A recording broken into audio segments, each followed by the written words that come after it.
సోము: ఎలా ఉంది బావా మీ సంసార జీవితం?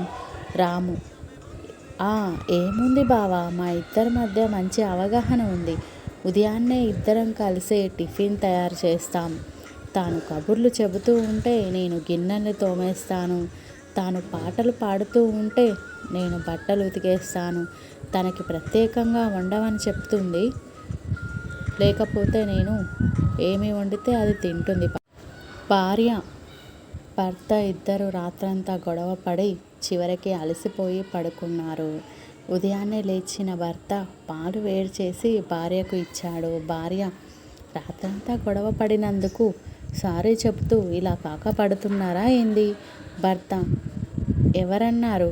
ఈరోజు నాగపంచమి కదా, అందుకే నా మీద పగ పట్టిన పాముకు పాలు ఇస్తున్నాను. ఆడవాళ్ళ మీద ప్రేమ ఉంటే కూరగాయలు తరిగివ్వాలి, వెల్లుల్లి పేస్టు చేసివ్వాలి. అంతేగాని జాబిలిని నేలకు దింపుతా, తారలను దింపేస్తా అని సోది మాట్లాడొద్దు.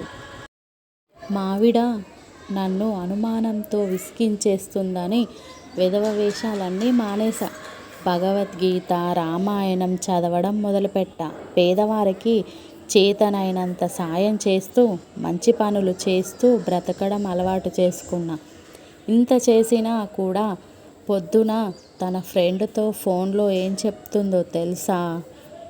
ఇక్కడ వెలగబట్టింది సాలక స్వర్గంలో అప్సరసలతో కూడా తైతక్కలాడడానికి సిద్ధమవుతున్నాడే మీ అన్నయ్య అంటుంది. దేవుడా, ఈ ఆడోళ్ళ నోటికి నువ్వే తాళం వేయాలి స్వామి. గొడవపడి మరీ చీరలు కొనిపించుకుంటారు. అవేమో బీరువాలల్లా దాచుకొని కుక్కేసి మరీ పగలు రాత్రి తేడా లేకుండా నైటీలతోటే గడిపేస్తూ ఉంటారు.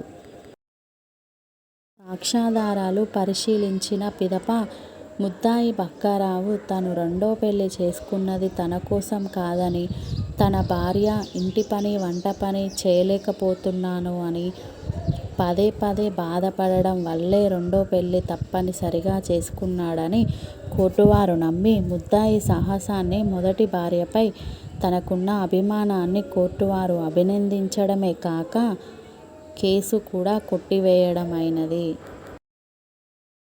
భార్యాభర్తలు సైలెంటుగా పడుకున్నారు. ఇద్దరి మధ్యలో ఎలాంటి మాటలు లేవు. భార్య తలలో ఏవేవో ఆలోచనలు. ఈయన ఎందుకో నాతో మాట్లాడడం లేదు. నేను తన కళ్ళకు అందముగా కనపడడం లేదా? నాపై కోపం ఏమైనా వచ్చిందా? తన జీవితంలో ఇంకో అమ్మాయి ఎవరైనా ఉన్నదా? భర్త మనసులో ఒక్కటంటే ఒక్కటే భయం.